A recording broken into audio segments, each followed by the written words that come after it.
Good evening, everyone. This report comes from the New Jersey Turnpike, as you can see. Traveling through the Jersey landscape, it's still beautiful, if it ever was.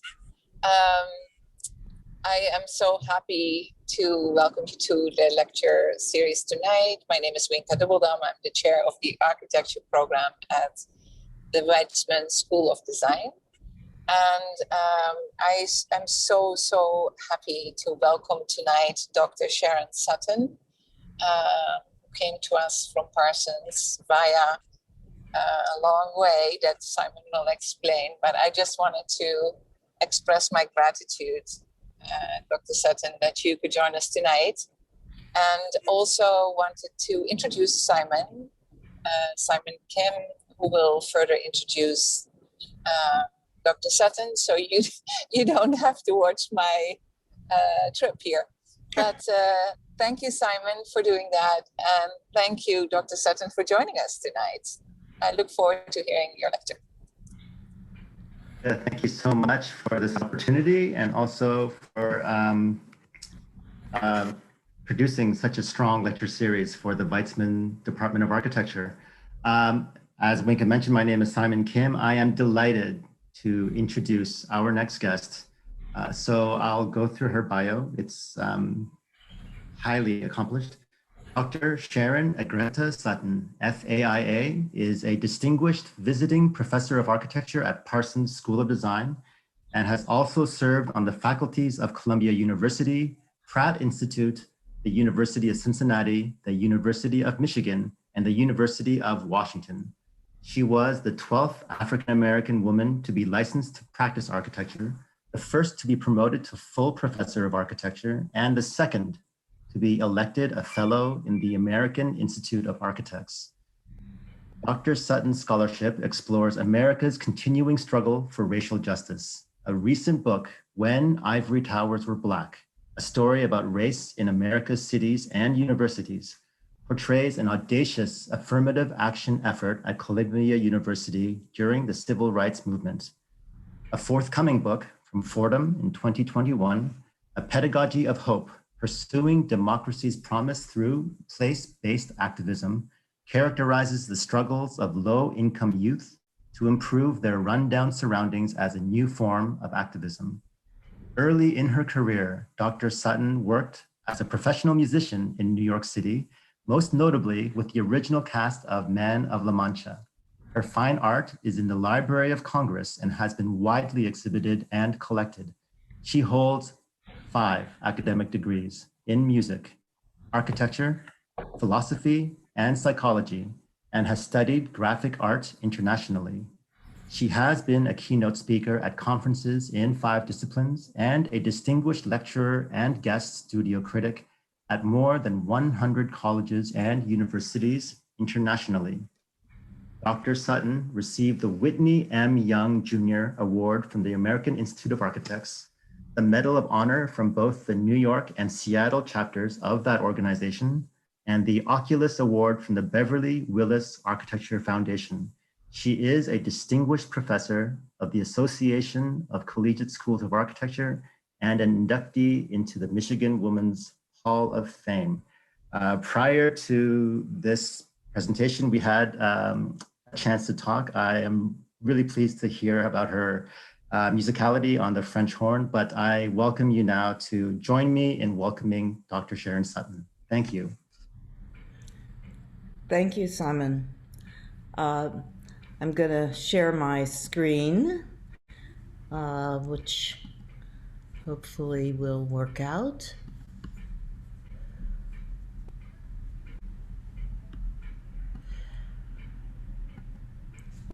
So thank you for that introduction. We've been planning this for a long time. I selected this week because it's my spring break, and I'm very happy that it turns out to be on the 17th of March, which is a special day to me. It was the wedding anniversary of my parents, who were married for 48 years until my mother died. It was also the birthday of one of my many Pekingese, and of course it's St. Patty's Day. So I decided to enliven my presentation with a little green for St. Patty, also for spring, which is coming, I believe, on Friday, and for a school whose dean is a landscape architect. So let's get started. Always a little problem to get the first slide up. Okay, so I will begin this lecture by summarizing my book that Simon told you about, When Ivory Towers Were Black, which describes the dreams and defeats of Columbia University's brief experiment to achieve racial justice during the civil rights movement. I will then move into current times and present a small study of the letter writing campaign that occurred in response to George Floyd's murder last May. I will tell you about several experiments that are underway in decolonizing the city-making professions, and I will end with my thoughts on revolutionizing the field that are informed by my Columbia research. Hopefully, this reflective then, now, then sequence will inspire your thinking, and we will end the evening with a bold discussion of your revolutionary thoughts on changing Weitzman School of Design. Beginning with Columbia University's brief experiment in racial justice. Can someone just assure me that my slides are changing? Yes, they're advancing. Although your mic is a little, you're getting some feedback, I think. You're having feedback? I think your papers are maybe over the mic. Oh, okay. All right. Yeah. Okay. Sounds better now. All right. Thank you for that. Okay. I hope you have read or will read my book in its entirety, but tonight I will use it as a point of departure for discussing today's racial justice movement and the lessons that history holds for it. Thus, my lecture will primarily be forward-looking at how you can work to dismantle white privilege in the city-making professions. Columbia's student rebellion took place during the spring of 1968, a year in which bloody protests were omnipresent. One source of unrest was the Vietnam War. As the media documented its horrific casualties, many Americans took to the streets, especially draft-aged undergraduate students and their supporters. In addition, hundreds of violent race rebellions erupted, typically in response to some incident of police brutality. As the war in Vietnam intermingled with the war in the ghetto, a rebellion following Dr. Martin Luther King Jr.'s assassination took center stage, resulting in dozens of deaths, thousands of injuries, and untold damage in Black ghettos. To put myself in the picture, I was working as a musician in the orchestra of the original cast of the hit Broadway musical Man of La Mancha, playing To Dream the Impossible Dream on my French horn in mind-numbing sameness 8 times a week. Sensing that my career was out of sync with the crises around me, I had begun taking interior design classes at Parsons School of Design. For sure, my world was at least as tumultuous as the one you are experiencing right now. In fact, it was a lot like today, where every morning I would wake up and say, "What the?" All these crises were occurring on Columbia's campus with an important twist due to the university's relationship with the Harlem neighborhood. Town gown tensions were at an all-time high due to the university's expansion there, which included an outrageous proposal to build a university gymnasium in a neighborhood park. After displacing thousands of mostly Black and Puerto Rican tenants from their low-rent housing, the university became the locus of a racially tinged town gown conflict. The student rebellion, which erupted not long after Dr. King's assassination, was catalyzed by the Vietnam War, the university's participation in war research, and its plans for that ill-conceived gymnasium. As a concrete symbol of race relations, the gymnasium proved the most explosive of these catalysts. One afternoon, about 300 students marched to the park and tore down the construction fence. Fired up, they returned to campus to take over 5 buildings, including Ivory Hall, home to the School of Architecture. After about a week, the New York City Police Department, with the approval of university administrators, violently removed the protesters. This show of force provoked an even bigger resistance that shut down classes for the entire summer. What began with a few hundred students expanded to include about 1/3 of the student body, with its elected representatives calling for the ouster of top administrators, a total boycott of classes, and an end to the gymnasium construction.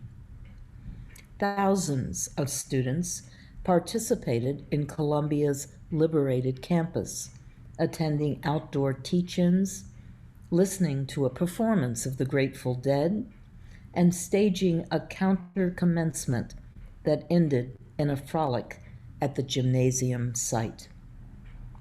Meanwhile, faculty at the School of Architecture met to discuss a resolution that totally upended the school's autocratic governance structure.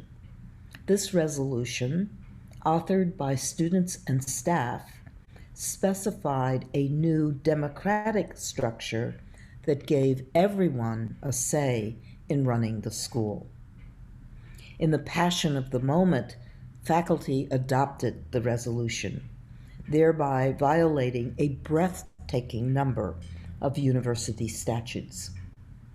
Featured in this new illegal structure were student-led councils that immediately organized to revise the school's treasured Eurocentric curriculum. In addition, the councils decided to improve the university's relationship with Harlem. In a sharply worded proposal to the university, they urged that Columbia fund a resident-controlled housing corporation, that it involves students and community members in university planning, and that the School of Architecture offer course credit to any student in the entire university who assisted in community redevelopment work, among other outrageous community engagement ideas. Finally, and most audaciously, the student-led councils decided to change the school's mostly all-white demographics. Reasoning that professionals were needed to address the inner-city crisis, they set out to recruit Black and Puerto Rican students, staff, and faculty who would understand the problem firsthand. thanks to the ingenuity of two Black students already enrolled in the school and their white supporters, a recruitment effort got underway that was one of pure Ivy League bravado. A little smoke and mirrors, and a lot of deep-pocketed tenaciousness. For example, in August, I received a call from the secretary for Romaldo Jergala, who was chairman of the Division of Architecture.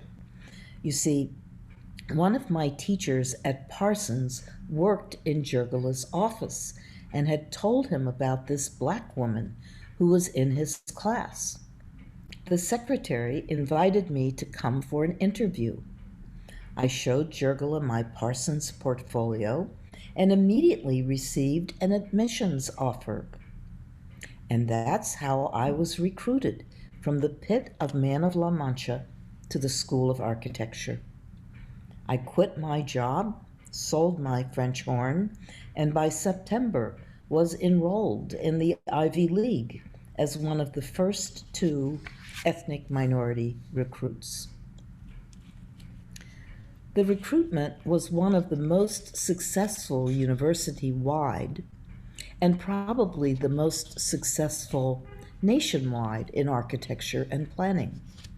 It relied upon grassroots initiative, but it also included administrators' active engagement in conducting interviews, helping with applications, and convincing people to apply.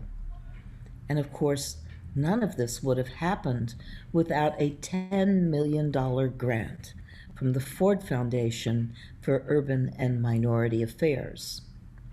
Ford funding, along with other public and private monies, not only supported the recruits, but it also supported the community outreach projects that positioned them as leaders among their peers.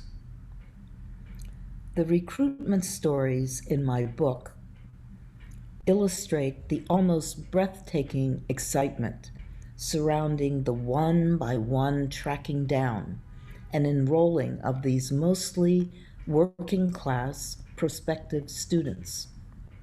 Despite their short-lived presence at Columbia, my informants described being recruited as one of the most memorable moments in their education. Lest you befall victim to stereotype, I want to make crystal clear that the recruits were fully qualified to enter the School of Architecture. Many had been introduced to architecture early in life. Some were enrolled in professional programs in architecture or related fields. Others already held professional or undergraduate degrees. Others had teaching experience, including at Columbia. Still others had worked in offices and agencies, and most had developed leadership skills as civil rights activists, or, as was true in my case, as professionals in their own right. Once accepted into the program, the recruits equaled or outperformed their white counterparts. 49 of at least 59, and I say at least because I know I didn't find everyone. So 49 of at least 59 ethnic minority students graduated, with quite a few being the first in their family to earn a college degree. The group received a total of 51 degrees from Columbia, including 17 master's degrees and 3 doctoral degrees. After graduation, at least 8 earned 11 advanced degrees. At least 21 are licensed architects, with 5 being fellows in the American Institute of Architects out of about 100 Black fellows nationally, and 2 having foreign certification. At least 2 are licensed planners, At least one is a licensed interior designer, at least two are distinguished fine artists, and at least one is a college president. Unfortunately, Columbia's experiment in racial equity was short-lived, as was the nation's. So you will understand what drove both its successes and its unraveling. I want to read aloud a passage from my book to reinforce the notion of the fragility of transformation before moving forward to discuss today's anti-racist organizing. In this passage, I use the term guide to refer to the recruits because in the way I'm telling the story, the recruits are guiding the reader through the experiment. During your brief sojourn at the apex of the School of Architecture's arc of insurgency, your ethnic minority guides had truly amazing experiences.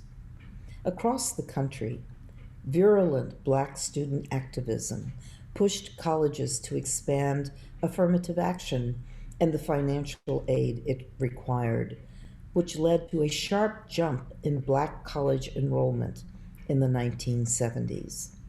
Columbia University reflected this national trend, but the School of Architecture sprinted ahead to take an unparalleled lead in educational equity. In 1970, the school had an astounding 14% ethnic minority enrollment, up from 2% in 1968. And then those numbers soared even higher in 1971 to 16%, a level probably not equaled in any other architecture school in a predominantly white university. As phenomenal as they may seem, the numbers were only one aspect of your guide's amazing experiences. Even more powerful was their sense of being part of an ethnic minority community that was advancing change in the city and university. Your guide's presence in the Ivory Tower was buttressed by that community's collective triumph. It was buttressed when Arch took a stand for self-determination by creating alternatives for the proposed state office building that responded to community needs and values. It was buttressed by Arch's Ford-funded pipeline project with its tutoring and internships in the city's best design firms and its scholarships in the nation's best architecture schools. It was buttressed when AIA declared that through such pipelines, architecture would become a major professional opportunity for Blacks. It was buttressed when the university promoted your guide's beloved mentor, Max Bond, to a professor position. It was buttressed when the respected Romaldo Jergola unreservedly declared that, and I quote, "Perhaps the single most positive fact of these past years has been the effort made by the school to offer professional education to minority students. Through the adoption of a broader spectrum of evaluations in admissions and initiation of new programs, new energies and ideas have come to the school, thus assuring it of continued vitality. We have probably the best students and instructors from minorities of any school of architecture, and their work and dedication is exemplary." End of quote.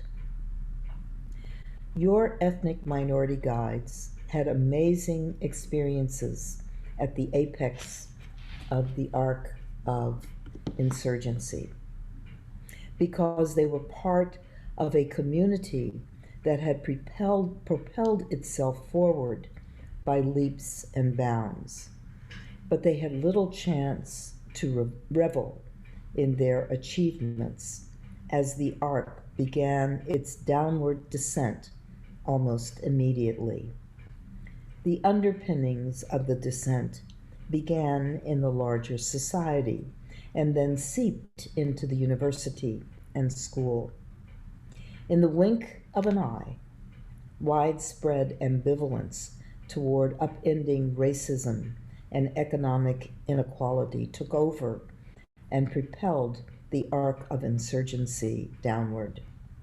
You see, just as multiple dynamics help create the collective will to correct historical inequities, multiple dynamics helped smother it.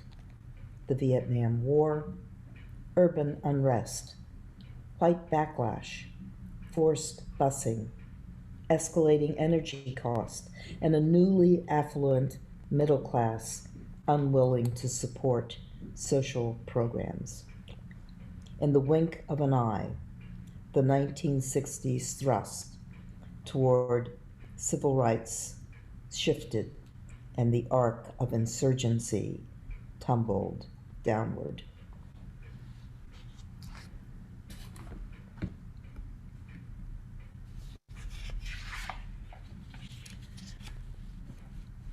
The question that looms large in my mind is how to prevent this kind of unraveling or flip in today's current political lingo from happening.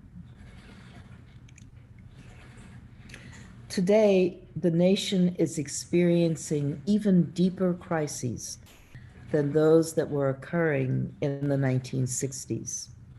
They include the COVID-19 pandemic, which has affected the entire world in unprecedented ways, as has the climate crisis, and the ever-increasing concentration of wealth and power, which has made the United States the leader in income inequality among developed nations, to leave unmentioned our current political divisiveness.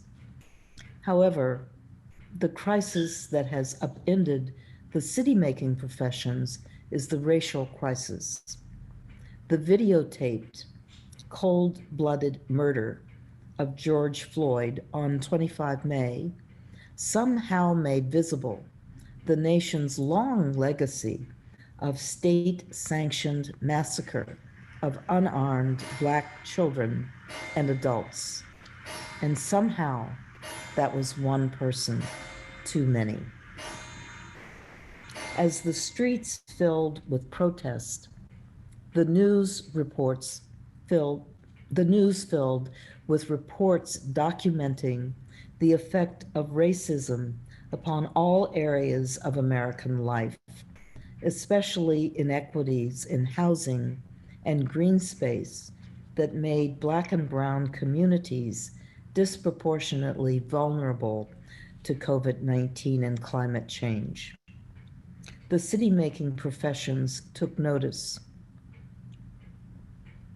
And as has occurred historically, young people took the lead.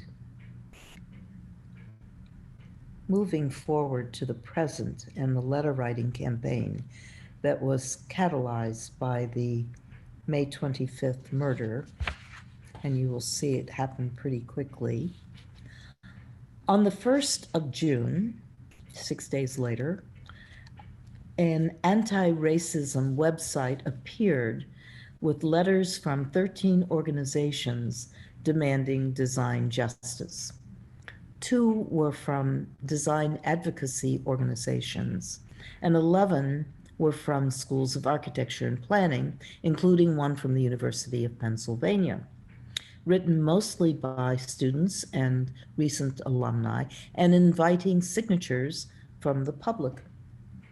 Subsequently, the site was updated to, and I quote, uplift Black design communities, serve as a resource for communities in need of pro bono design services, and serve as a resource to non-Black and white people to deepen their anti-racism work within the design disciplines, end of quote.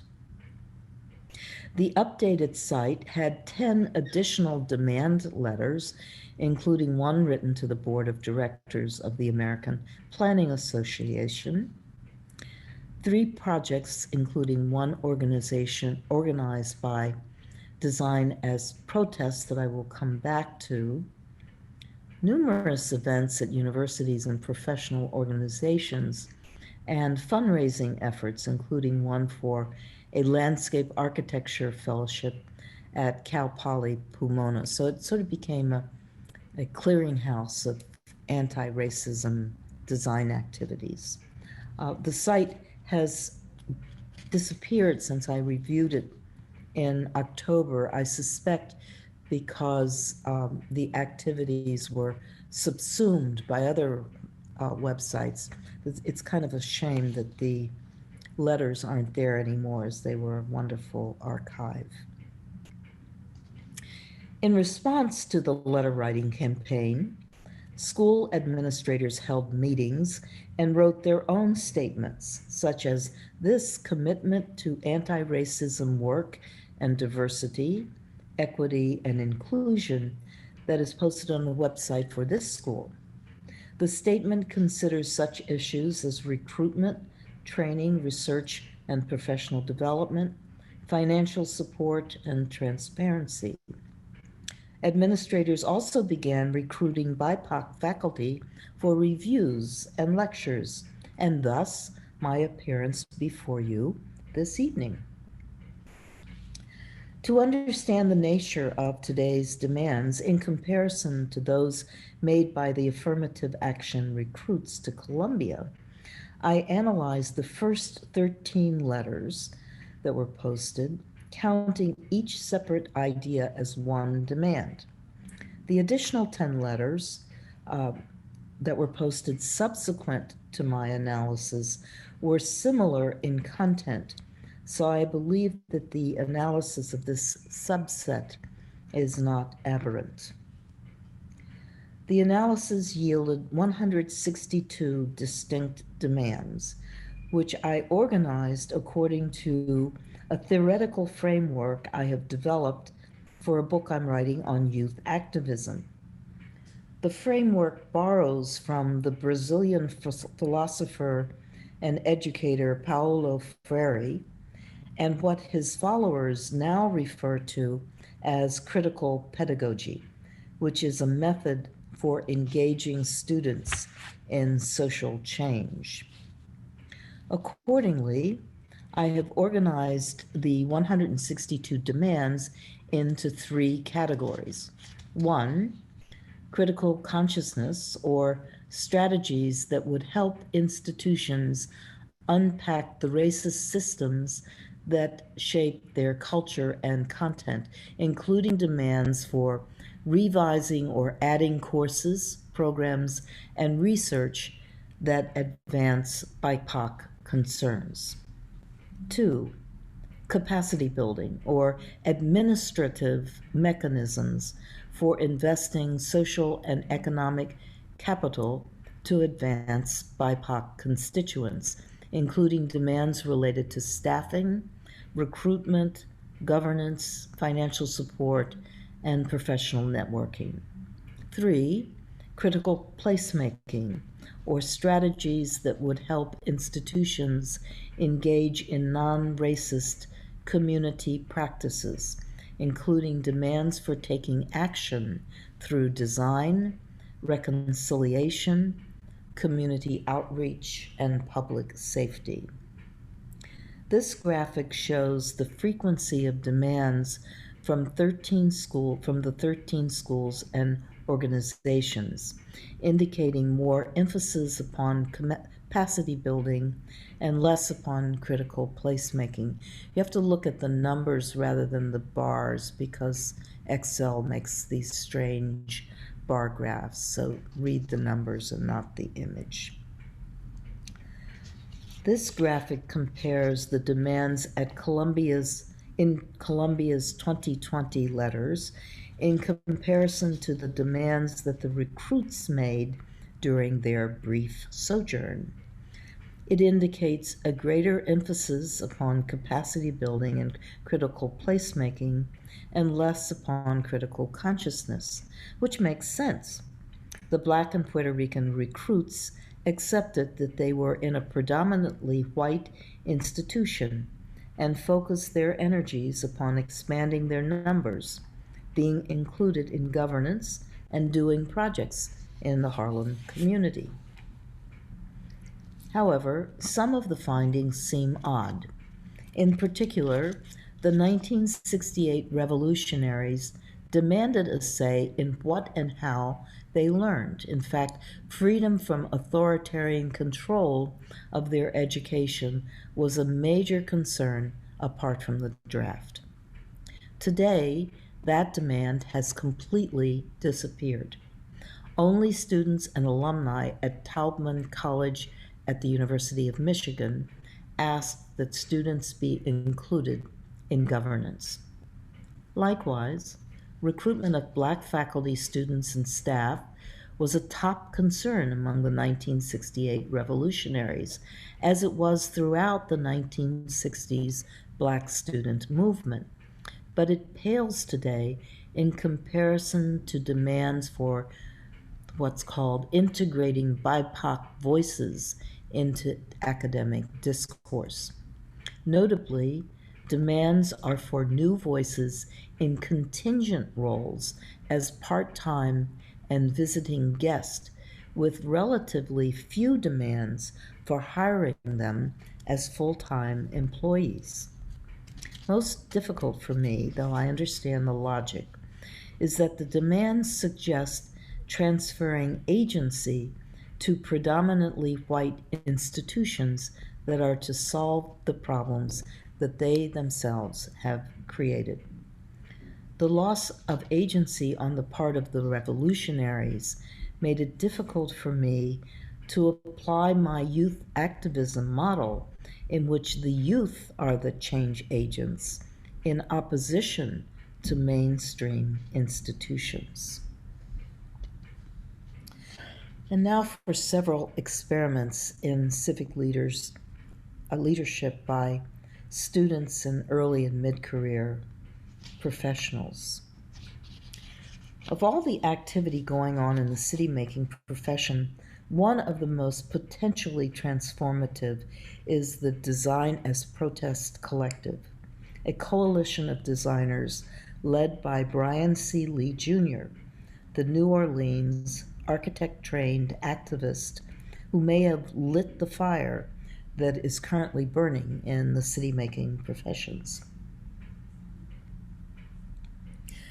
The Design as Protest Collective, or DAP, champions a radical vision of reparations through the processes and outcomes of design. Among its demands are defunding of the police, an end to CPTED, or crime prevention through environmental design, an end to the nation's high rate of incarceration, which is the world's largest and is disproportionately young, male, Latino, and especially Black, and the creation of affordable, community-controlled neighborhoods. DAP volunteers are organizing a number of campaigns, including one to erect 100 memorials over the 2021 Juneteenth weekend to commemorate people and places affected by white supremacy. Another to support students in their movements to decolonize design education. And another, my favorite, to organize high school youth programs to join the action. A second effort that started long before the Floyd protest is Black Space, which honors the lives of the countless Black victims of violence, celebrates the joys of Black existence, and mourns the loss of so many promising Black futures.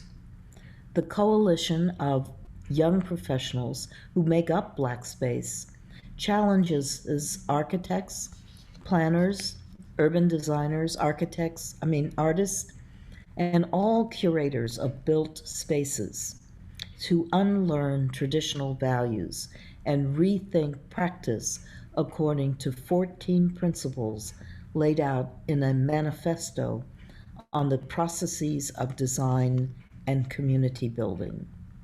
A key leader in implementing the manifesto is Peter Robinson, an alumnus of Columbia University who uses his architecture and planning studios at Cornell as a Black space laboratory. For example, in October of the year before, I participated in a remarkable mid-review of a collaboration between Robinson's Cornell students and teenagers at the Medgar Evers College Preparatory School to explore and enhance the experiences of young Black men in their neighborhoods.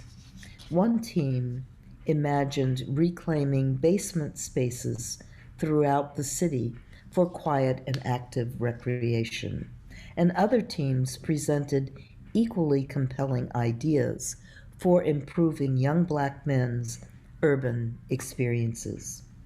At the end of the review, both the university students and the teenagers declared that their collaboration had changed their view of what is architecture and planning. Recently, Black space expanded out from New York to Chicago and Oklahoma, where other young professionals are working to design spaces where Black people and their culture matters. Though Brian Lee's Design as Protest includes Dark Matter University, or DMU, as one of its projects, I would call it out as an independent transformative effort. Spearheaded by Justin Garrett Moore, an adjunct associate professor at Columbia and the inaugural officer for a new program at the Mellon Foundation, DMU takes the position that existing systems have been unable to change their centering of whiteness, which has caused widespread suffering, both in the professional community and in the larger society. DMU posits that collective liberation cannot occur only within individual institutions, but that it must take place both within and outside those institutions. Its faculty include people like me, who hold academic positions, as well as those who do not. Its agenda includes creating new forms of knowledge that are grounded in lived experience, creating networked institutions that lift marginalized voices, and creating collective, collaborative design practices that serve a broad swath of society, the latter very much reflecting the Black Space Studio that I just told you about. In October, I moderated a webinar that was co-sponsored by the New York Review of Architecture and the Architectural League of New York, a group that has historically been at the forefront of activism in the profession. The event addressed anti-racist transformation of design education and called upon institutions, particularly public ones, to repair their wrongdoings and commit to a more equitable future. Under the leadership of a University of Virginia student, Maya Nguyen, the event has morphed into a survey that will measure progress, compare strategies across institutions, and develop an index for student organizing. The November publication of the survey also announced the search for a new dean at UVA, framing it as an opportunity to explore what it means to be a dean. So, headed back to the past, here are some of my ideas for revolutionary change. In an essay entitled Finding My Voice in the Dominant Key, which was published in Jack Travis's groundbreaking 1991 book, African American Architects, I stated the DMU position, though somewhat differently. Here is what I wrote 3 decades ago, and I'm quoting myself. Even though, as an academic, I am immersed in the dominant voice's view of power, authority, success, fairness, justice, human ability, and so forth, I feel an urgency to establish an alternative worldview, to question dominant values, although they are, if not perfectly, sustaining me, and to seek an alternative practice of architecture. End of quote. With that, I urge my sisters and brothers to focus upon getting into the box while simultaneously trying to change it. I urge that they work with one hand to achieve power and authority within the traditions of the dominant culture, and with the other hand, work to achieve the meaning and social purpose that is so lacking in mainstream practice. My 1991 call is not unlike those issued by DMU, Black Space, Design as Protest, and the other efforts that are bubbling up as the city-making professions seek to decenter whiteness. As this work proceeds, Columbia's arc of insurgency offers several hopeful lessons. First, a revolution is at hand, and young people will lead it. Historically, social movements around the world have been led by people who are 30 years old and under, including the Civil Rights Movement in the United States, the Liberation Movement in Cuba, and the anti-apartheid movement in South Africa. That means that this group has to be ready because a window of opportunity is at hand. The anger that drove the 1968 Columbia insurgency came from insidious injustices, layered one on top of the other, until anger exploded in a courageous defiance of the status quo.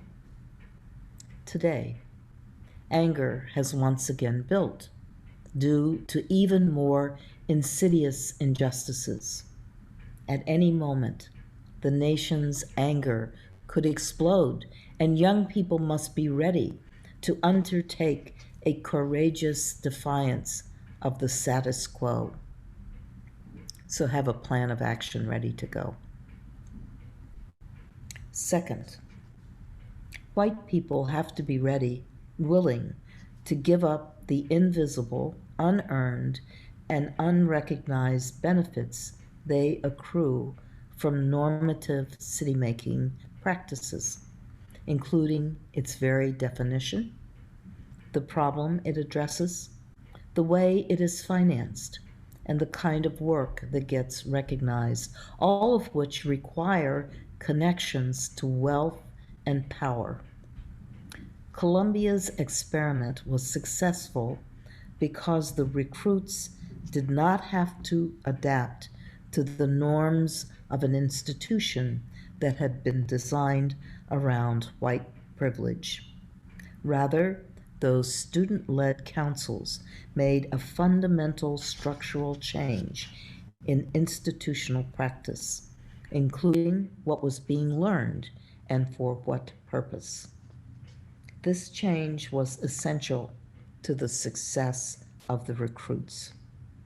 Ensuring opportunities for marginalized populations within the city-making professions requires a commitment to recognize and change those norms that ensure white privilege. When DAP sets out to involve teenagers as equals in its movement to obtain reparations through the processes and outcomes of design. When Black Space involves university students in an ethnographic exploration of Black teenage males' urban experience, they are deconstructing normative city-making practice. Lesson number 3, examine all the possibilities for new practice directions, which the recruits were forced to do. 26 of the 49 graduated after the 1973 fiscal crisis hit full force, so they had to invent identities within an overwhelmingly white profession as the progress in race relations vanished into thin air. Yet, over many years, they were able to shape distinctive careers that, in turn, informed new directions in city-making practice. Many undertook projects that had broad public benefit, with outcomes that were greater than a single building or specific landscape. Some acquired civic leadership skills that expanded their influence beyond conventional professional roles and services. Others figured out how to break their dependence upon well-heeled clients by undertaking fundraising, project planning and development, research, and advocacy. Still others became experts in the relationship and coalition building that is needed to help public interest projects come to fruition. This is what all the groups I have described are setting out to do in advancing new forms of collective, collaborative practice. In The Fire Next Time, James Baldwin asserted that Black people are essential to disrupting white people's invention in maintaining their privilege. Columbia's experiment demonstrated Baldwin's assertion, and I would note that it took a substantial cohort of Black and brown students, faculty, and staff to disrupt the status quo. The experiment demonstrated that transformation requires a fundamental breaking point, requires a disruption in the exclusionary norms of white privilege, requires new directions in city-making practice that address the needs of the many disenfranchised peoples around the world. The experiment demonstrated all this. Lesson number 4 is just how much collective power is needed to maintain structural change and prevent the pendulum from swinging ever backward. This is why I think DMU's agenda of working across and outside of institutions is so powerful. It promises the collective power to maintain change.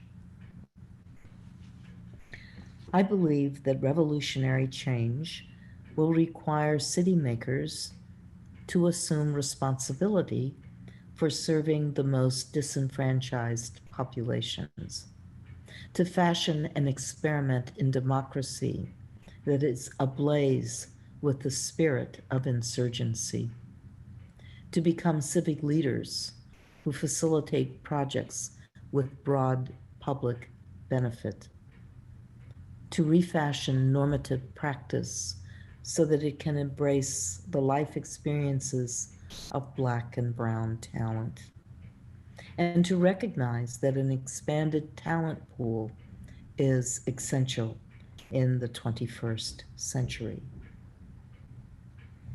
I spent a lot longer unraveling the story of my Ivory Towers book than I ever imagined, and even more time figuring out how to tell the story so anyone would want to read it.